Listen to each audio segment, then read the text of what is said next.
It's Christmas time again, the season of comfort and joy. A time to stop all the hustle and bustle and enjoy the blessings of family and friends. Outside, the city is filled with magic.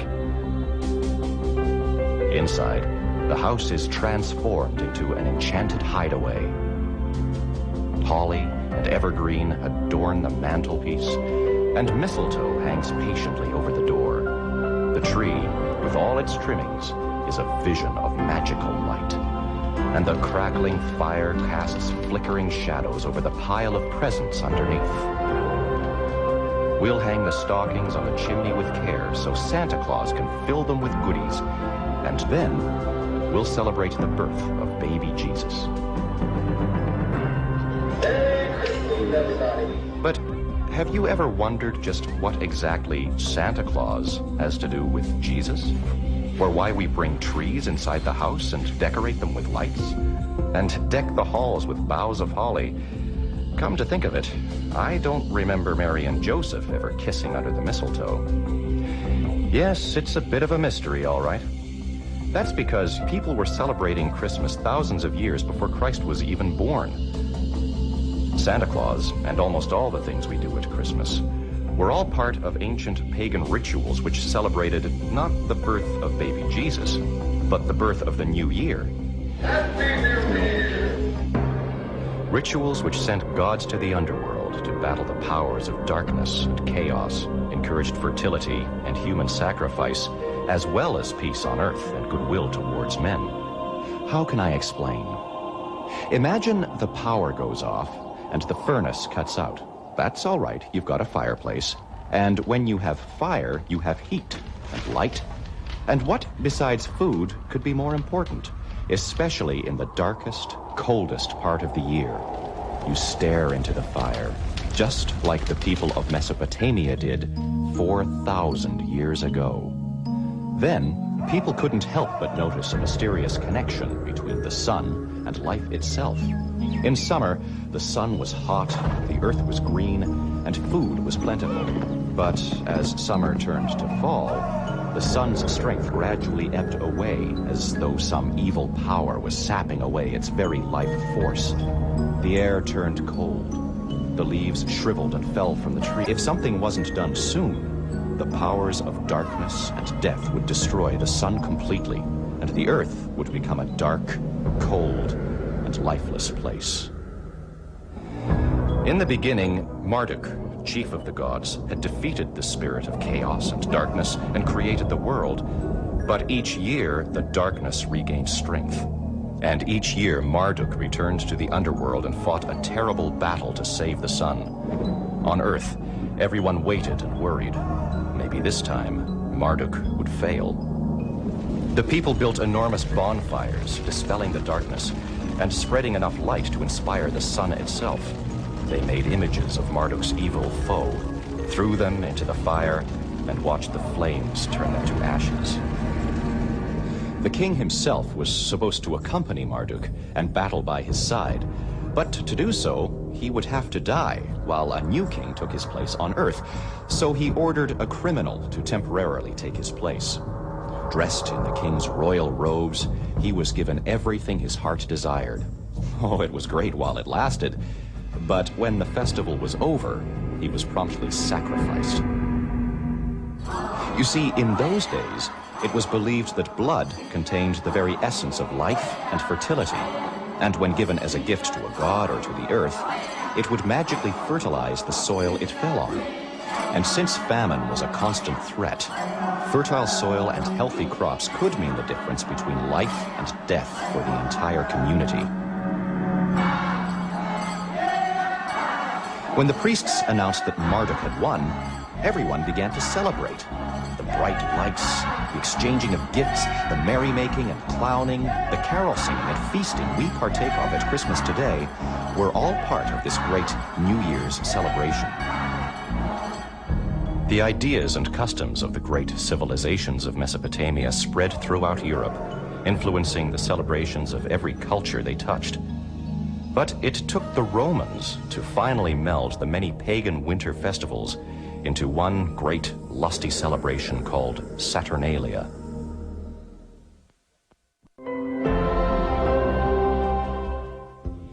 In the Roman New Year's festivals of Saturnalia and the Calendai, Saturn replaced the Mesopotamian god Marduk as host of the ceremonies, but the rituals were much the same.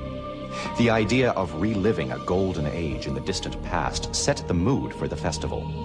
The days when Saturn, a just and kindly monarch, ruled, when everyone was equal and everyone was happy. It was a time of goodwill toward all. Schools were closed, no battles could be fought, and no one could be punished. As the poet Lucan explained it, all business, be it public or private, is forbidden during the feast days, save such as tends to sport and solace and delight. Let none follow their avocation, saving cooks and bakers. All men shall be equal, slaves and free, rich and poor, one with another. Anger, resentment, threats are contrary to the law. No discourse shall be either composed or delivered, except it be witty and lusty, conducing to mirth and jollity. masters and slaves ate together, exchanged places, and all rules were turned inside out. The slaves chose one of their members to be king of the household festival. His word was law, and he commanded the guests to perform every outrageous act that came to mind. One must shout out a libel on himself, another dance naked, or pick up the flute girl and carry her thrice around the house. In Rome, these mock kings weren't sacrificed at the end of the feast, but in the Balkans, when Saturnalia arrived, the soldiers used a lottery method so the gods themselves chose which of them would be the king. For a whole month, the chosen one was given every indulgence. But when his 30 days were up, he had to stand at the altar and kill himself. Little dolls were given away as presents, especially to children. Sad to say, this custom was probably a remnant of human sacrifice too. For Saturn was an ancient agricultural god who ate his own children, and his Carthaginian counterpart was the god Baal, whose horned figure contained a furnace into which children were sacrificially fed. Fortunately, over the years, the custom changed from children being given as gifts to children being the ones to receive gifts. The day after the festival of Saturnalia was December 25th, when the Romans calculated the sun to be at its lowest ebb, ready to increase again. Later, it became known as Juvenalia, the Feast of the Children. A few days later, the Kalends began, a festival concerned with the date of the new year and the two-faced deity Janus, with one face looking back on the past and the other forward to the future. On January 1st, New Year's Day, people masqueraded through the streets, feasted, visited friends, and gave each other good luck gifts. Originally, they were candles and lucky fruits. Later, they were lucky cakes and other tokens of well-wishing. Halls were decked with boughs of laurel, and evergreens were decorated with candles to fend off the spirits of darkness. This is how Libanius, the Greek sophist of the 4th century, described the celebration. The festival of Kalends is celebrated everywhere as far as the limits of the Roman Empire extend. Everywhere may be seen carousels and well-laden tables. Luxurious abundance is found in the houses of the rich, but also in the houses of the poor. Better food than usual is put upon the tables. The impulse to spend seizes everyone. He who the whole year through has taken pleasure in saving and piling up his pence becomes suddenly extravagant. People are not only generous to themselves, but also towards their fellow men. A stream of presents pours out on all sides.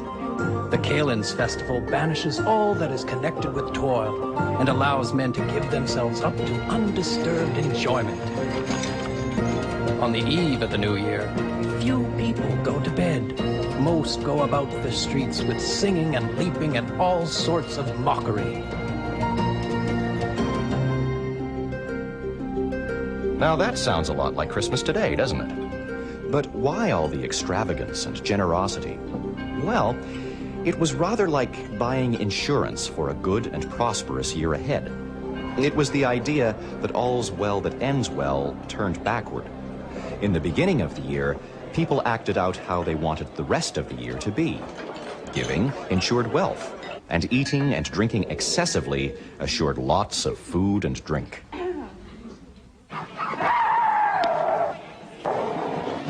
But the strangest Kalen's custom of all was one which horrified the early Christian church. On those days, the heathen dressed themselves up in indecent deformities. These miserable men put on counterfeit forms and monstrous faces at which one should rather be ashamed and sad. Some are clothed in the hides of cattle, others put on the heads of beasts, rejoicing and exulting that they have so transformed themselves into the shapes of animals that they no longer appear to be men. How vile, further, it is that those who have been born men are clothed in women's dresses. They have bearded faces, and yet they wish to appear women. Actually, the custom of masquerading in the hides of animals, women's clothing, and outrageous masks was originally celebrated in Greece, Gaul, Germany, and Great Britain long before the Romans arrived. Rituals whose ancient origins carry us back to a dimly remembered past belonging to mystical druids, Viking heroes, and the mysterious horned god.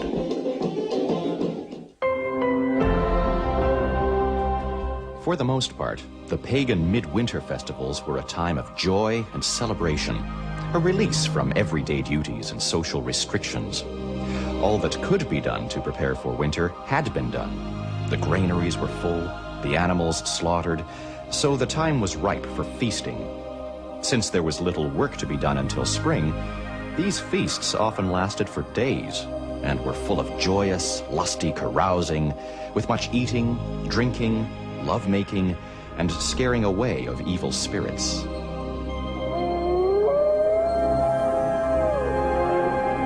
Yes, evil spirits, for winter was the time when death and darkness ruled the earth and attracted ghosts and otherworld spirits to roam among the living.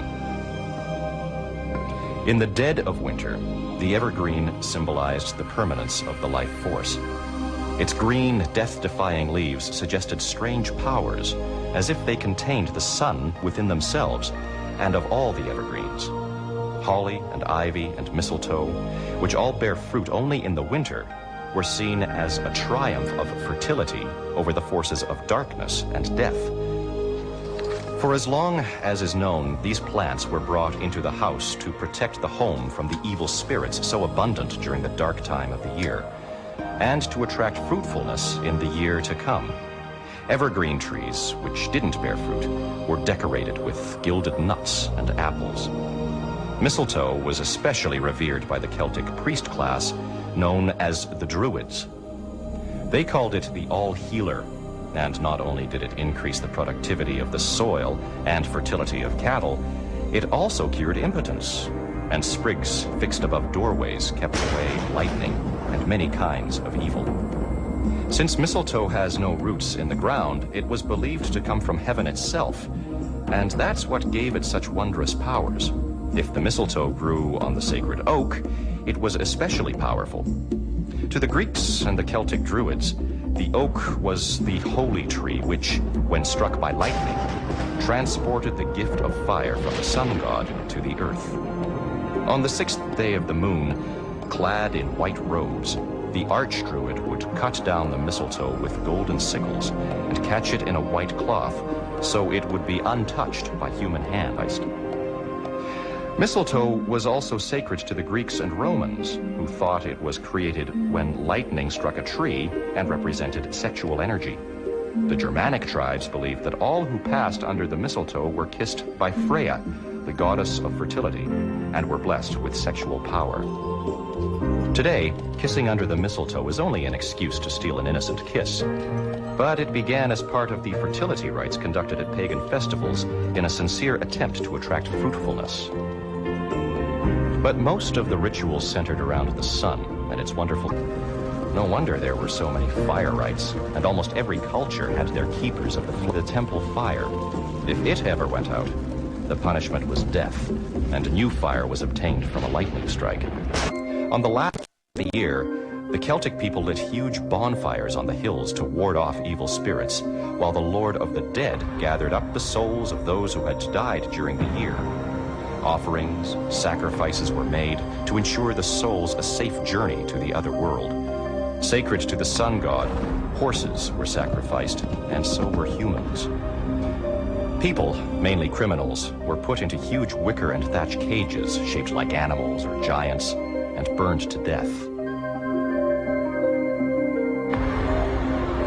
The gods appeased, and the souls of the departed loved ones safely on their way to the other world, the feasting, dancing, and merrymaking began. The ghosts of ancestors thronging about the houses were invited to join an enormous banquet. And when the feast was over, the villagers, wearing masks and dressed up as various spirits and souls of the dead, paraded to the outskirts of town, leading the ghosts away with a tremendous racket and flare of torches. Paper hats, noisemakers, the honking of horns, and banging of pots at New Year are the remnants of these parades today. Later, the church's establishment of All Souls Day, or All Hallows Eve, kept most of the New Year's practices of honoring the dead to early November. In Scandinavia, the midwinter festival was called Yule, which meant wheel, and represented the annual revolution of the sun. And like the Roman festival of Saturnalia, it celebrated the solstice. Originally, at Yule, an entire tree, and later a huge log, was dragged into the village or home to be ritually burned. It had to be kindled with a fragment of the previous year's log, and its fire was never permitted to go out by itself. Ancestral spirits were believed to be present in the fire and were honored by feeding the flames with food and drink. Odin was the greatest and wisest of the Norse gods. His wife was Frigga, goddess of fertility, and his son was Thor, god of thunder. Odin spent most of the year in the distant land of Valhalla, where he lived with the spirits of the great Viking heroes. But on the night of December 21st, they would all come back to Earth, originally like the Celtic Lord of the Dead, to gather up the souls of those who had died during the year, and later, under the influence of Christianity, to seek out evildoers. Odin, with his long white beard, led the hunt on his great white horse, carrying off naughty children in a howl of wind. That night, people in the Netherlands left out offerings of grain for Odin's horse and food for the spirits. But some Christmas customs carry us back to a stage of religion far earlier than Celtic and Norse mythology, to a time before people had anthropomorphic gods, when animals, plants, and forces of nature were regarded as incarnations of powerful spirits, a time whose dying beliefs have become superstitions or are labeled as witchcraft.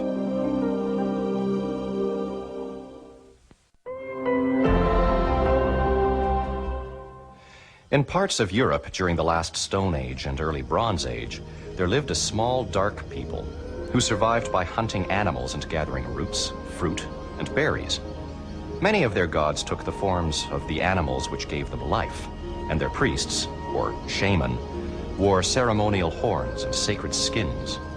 The sacred horn and cloven hoof, later adopted by the church to depict the devil, was a symbol of good, and the horned god was the very first incarnation of Santa Claus. The killing and eating of a sacred animal or plant was not an offering to a god to gain his favor, but a sacrament, like the eating of the body and drinking of the blood of Christ at Mass. And through contact with the divine life present in the animal or plant, one was blessed. Although the actual eating and drinking of the flesh and blood was the most perfect contact, blessings were also to be had through external contact, when you were merely sprinkled with the blood, wore the hides, heads, or horns of sacrificed beasts, or brought sacred sprigs and boughs into your home. Then, one day, strange giants over 6 feet tall, bringing iron and agriculture, entered the world of the little people, and most of them scattered. But some of their shaman mixed with the newcomers and became highly respected for their knowledge of herbs, as midwives and healers. Known as witches, they were also feared and hired for their knowledge of herbal poisons. And up until the 16th century, every large British household had one of these witches on its staff. But when the Catholic Church initiated the Great Witch Hunt, the remaining little people were forced to retreat, first to the heart of the ancient forests, then to marshes and inaccessible mountain areas, until, eventually, they faded into the mists of time, partly destroyed and partly absorbed by their conquerors. Expert archers and woodsmen, dressed in their forest green clothes, they blended into the forest, appearing and disappearing at a moment's notice. All this instilled a superstitious fear in their overlords that the little people were endowed with supernatural powers. At first, the little people were vindictive. They caused sickness, ruined crops, buildings caught fire, animals died, and children were stolen from their cots. Eventually, the farmers pacified them by putting out food for them. Their tools were made of wood, so few traces of their existence remain. Only tiny stone-tipped arrows or elf darts, and hundreds of myths and legends. In Britain, they were known as elves, fairies, and goblins. In Norway, as the Nisser, and in Sweden, the Tomtar. Now, throughout most of the world, the little people have long been relegated to the realms of superstition.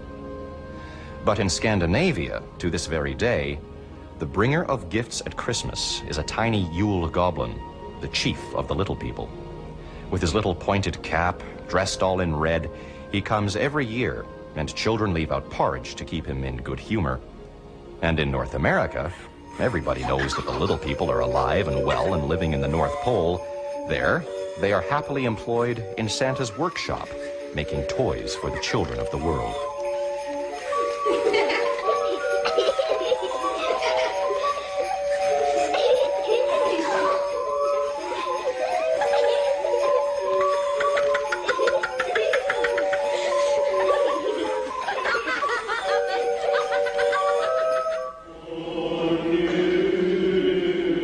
By the 3rd century, the Church Fathers threw up their hands in despair of ever completely eliminating the celebration of Saturnalia.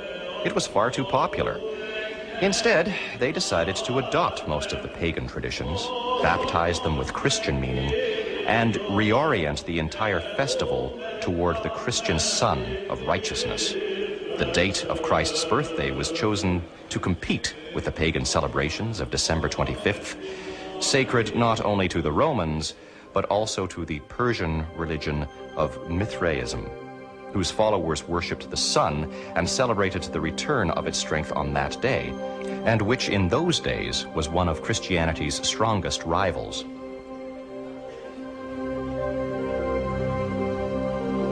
Decorating houses and churches with evergreen boughs was explained by quoting the prophet Isaiah, who had predicted the day when "The glory of Lebanon shall come unto you, the fir tree, the pine tree, and the box tree, to beautify the place of my sanctuary." The evergreen boughs of the Christmas wreath became symbolic of the everlasting life which Jesus Christ's birth promised to the faithful, and its circular shape was a reminder of the crown of thorns placed on his head when he was crucified. Holly now symbolized eternal life. Its bright red berries represented the drops of blood Jesus shed on the cross. Their color also represented the burning love for God, present in the hearts of the faithful. The prickly leaves remind us of his crown of thorns. Later, during the Middle Ages, the red berries of the holly were believed to keep witches away, and holly became the traditional lucky evergreen for wreath making. Only mistletoe, the pagans' most sacred symbol of fertility, was entirely banned from the church. The Christmas tree, as we know it, began in Germany in the year 718, when St. Boniface arrived from England to convert the pagans. Determined to root out all that was heathen, he cut down a sacred oak in the city of Gismar. To pacify the angry worshippers, he planted a fir tree in its place and declared this to be a symbol of their new faith. It so happened that this took place on Christmas Eve.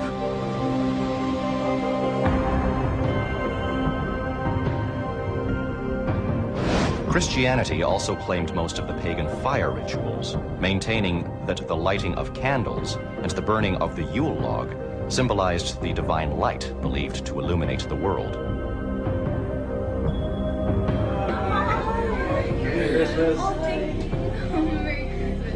Exchanging gifts was said to relate to the gold, frankincense, and myrrh that the wise men carried with them from the east when they came to pay homage to the newborn Christ. And the tradition of singing at Christmas, from the idea that angels sang when they appeared to the shepherds at Bethlehem to announce Christ's birth. By the 16th century, carols were sung only at Christmas time by the bishop and the clergy. And the subject of the carols related only to the Christmas story. But carols rapidly became popular amongst the general public and were soon sung on the streets and other public places. And in time, carols sang of Christmas in general, not just the birth of Christ. Oh, what fun it is to ride in a one-horse open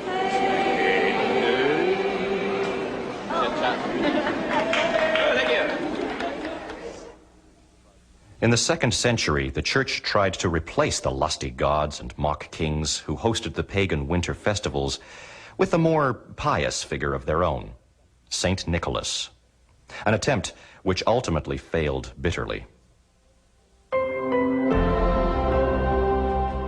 Saint Nicholas was born in what is now known as Turkey, and when his parents died, his uncle arranged for him to enter a monastery just as soon as he gave away all his worldly possessions.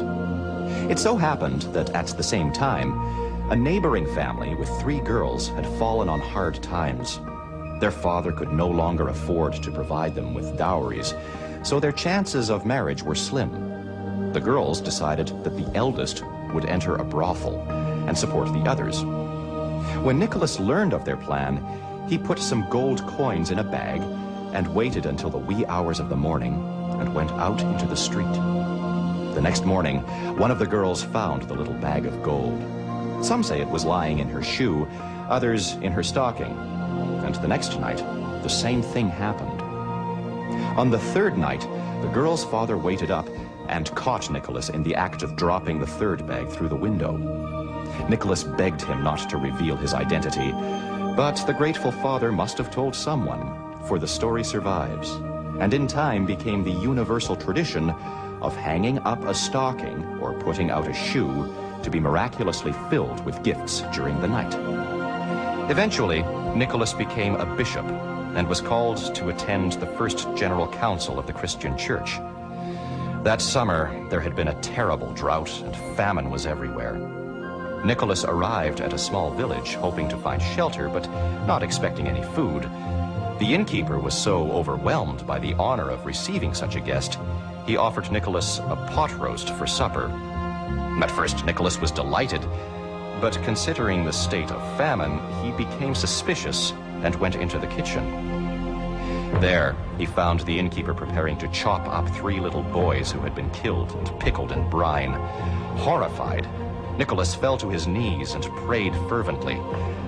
Before the astonished gaze of the innkeeper, the 3 little boys came back to life. Nicholas founded an orphanage to care for them and became known as the patron saint of children. And his fame as a miracle worker continued to grow and spread throughout the Christian world long after he died. In the 1440s, the Spanish took possession of Holland, and the legend of Saint Nicholas was introduced to the Dutch. Saint Nicholas became known as Sinterklaas. Like Odin before him, Sinterklaas spends most of his time in a distant land, though now it is Spain rather than Valhalla, compiling all the deeds, good and bad, of Dutch children in a big leather book. And every year, he loads toys and presents on a ship and sets sail for the Netherlands.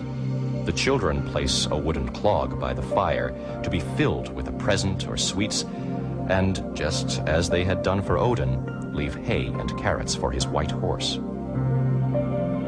By the 17th century, Catholic missionaries reached Siberia and introduced St. Nicholas to the reindeer people, the tribes of nomadic herdsmen living north of the Arctic Circle.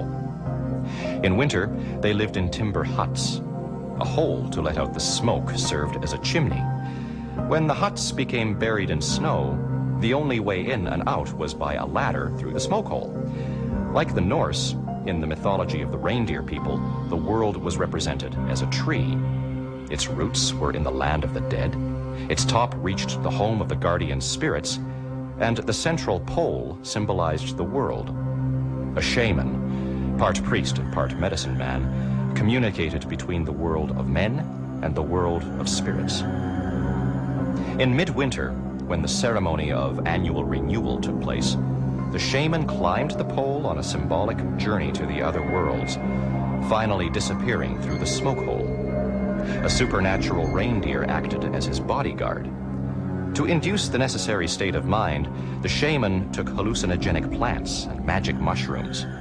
Fly agaric, like belladonna used by witches in medieval times, was particularly good because it created a sense of weightlessness, of floating in space.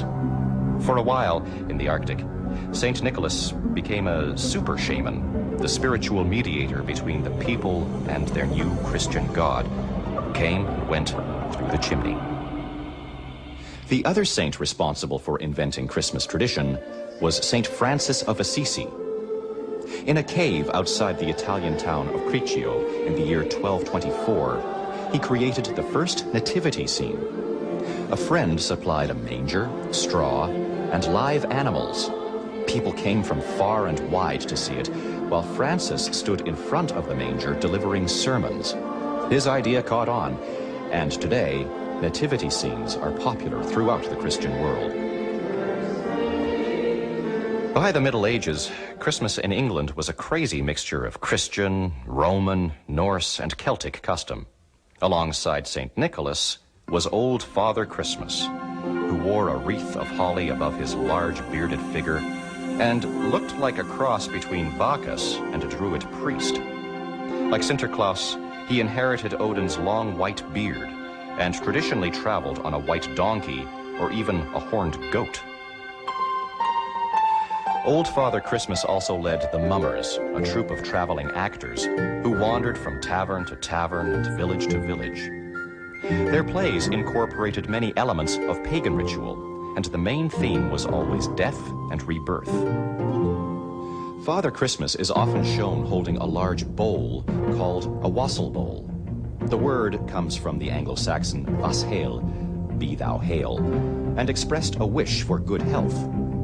This festive toast was traditionally offered with a concoction of hot ale, roasted apples, sugar, and spices.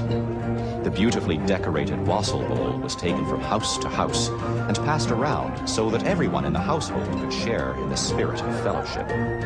After each sip, those partaking in the toast were expected to top up the bowl, and great care was taken to make sure the wassail bowl remained full throughout the entire festive season, so they'd never run out of good cheer. To begin with, the idea of wassailing went far beyond fostering goodwill, and had more to do with people's concern to see nature renew itself after the harsh winter months.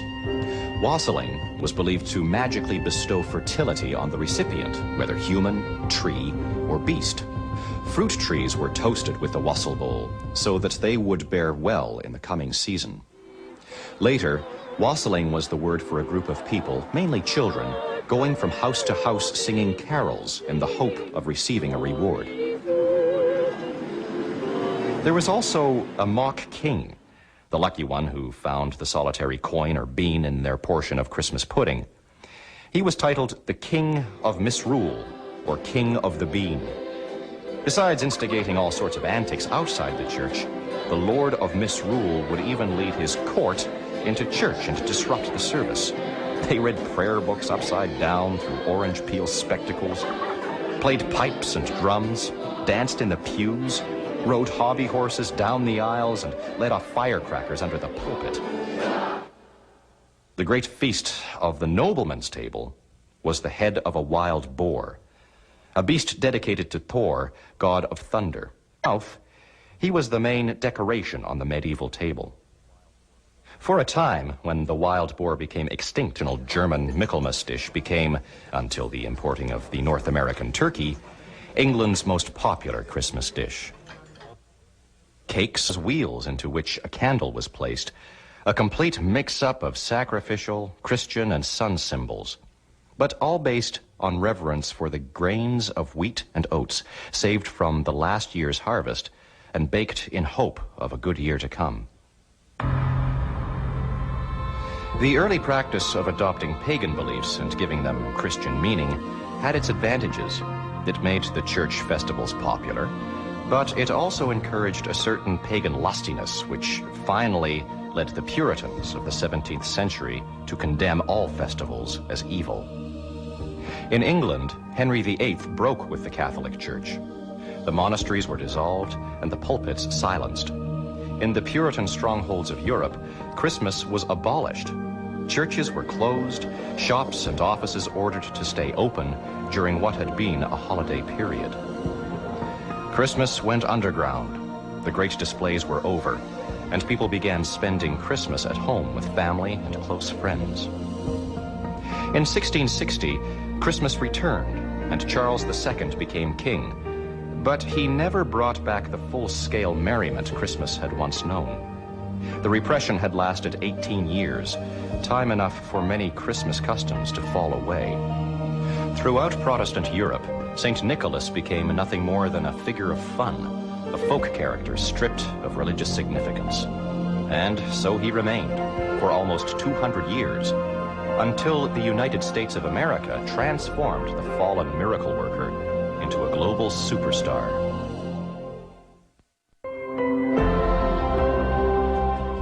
In 1626, the Dutch version of St. Nicholas sailed to America. He was the figurehead on the flagship of the fleet of ships bringing the first Dutch settlers.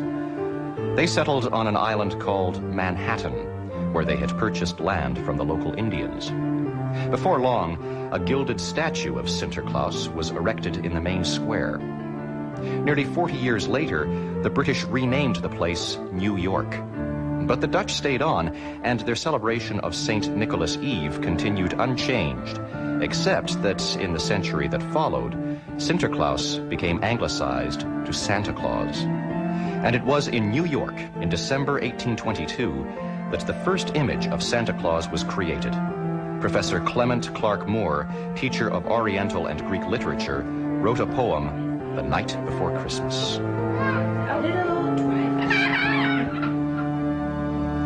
Although his basic character originated in the Old Dutch Sinterklaas, Professor Moore's Santa Claus incorporated characteristics from many other European cultures. It was the Germans who first gave Santa his red, fur-trimmed costume, the Scandinavians his small stature, which enabled him to slip down the chimney, and the Russians his flying sled and magic reindeer. Meanwhile, in England, Christmas had never really recovered. Then, in 1837, Queen Victoria came to the throne and married Prince Albert. Albert was from Germany, where Christmas had never disappeared. He himself was one of the great authorities for the reinvention of the English Christmas. He introduced the first Christmas tree and helped to popularize carol singing. While some customs were being imported, new ones were being created. In 1843, Sir Henry Cole invented the Christmas card. A well-known London art dealer who aspired to improve the general public's taste, he believed that everyday things should be beautiful as well as useful. He came up with the idea of a Christmas card, a simple yet attractive token of friendship to further enhance this special day. Cole commissioned J.C. Horsley to design the picture for his first card. It was based on the common medieval artistic device of a set of 3 illustrations. The central one showed a jolly party of adults and children with plenty of food and drink. And each side panel represented good works, the clothing of the naked and the feeding of the hungry. By the mid-1800s, both Father Christmas and Santa Claus had been used by businesses to sell everything from soap to nuts. But it was Coca-Cola who really exploited Santa's commercial potential. At Christmas in 1931, Santa Claus was shown swigging from a bottle of Coca-Cola on billboards, in magazines, and on shop counters all over the United States. And wherever in the world where Coca-Cola was being sold, Santa Claus was there to promote it for the next 35 years. But this Santa was different from the small, gnome-like character described in Moore's poem. This Santa was an all-American male, big, strong, and 6 feet tall, and he took the world by storm. Today, his popularity is undisputable. Well, good morning, boys and girls. Good morning, everybody. My, how glad I am to see all of you children here this morning. How many of you boys... In New York, there's a place called Santa's Workshop, North Pole, where Santa Claus is on duty all year round. And there's a college for department store Santas where you can get a Bachelor of Santa Clausing. There's even a town called Santa Claus, Indiana, where at Christmas, hundreds of thousands of parcels pass through its post office to be stamped with the local postmark. The Christmas spirit?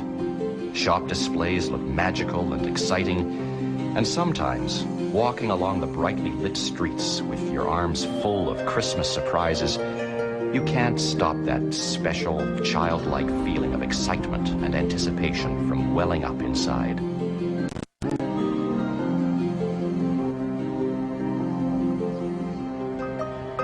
And Christmas is still the greatest time for giving. Organizations like the Salvation Army receive the majority of their donations during the Christmas season. Donations they must budget out over the entire year to fund their charitable programs.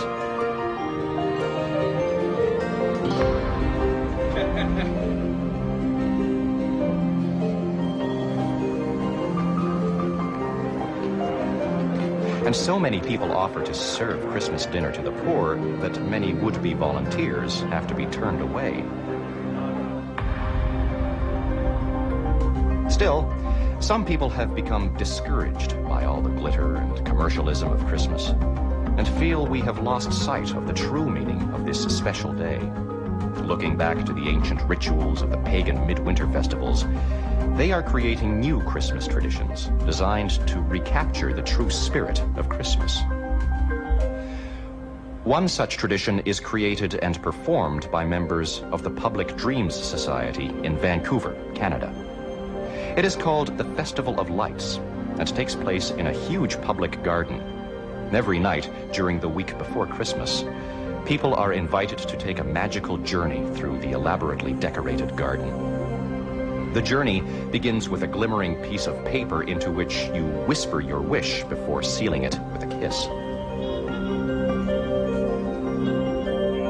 As you continue down the path, supernatural beings juggle torches of fire along the way.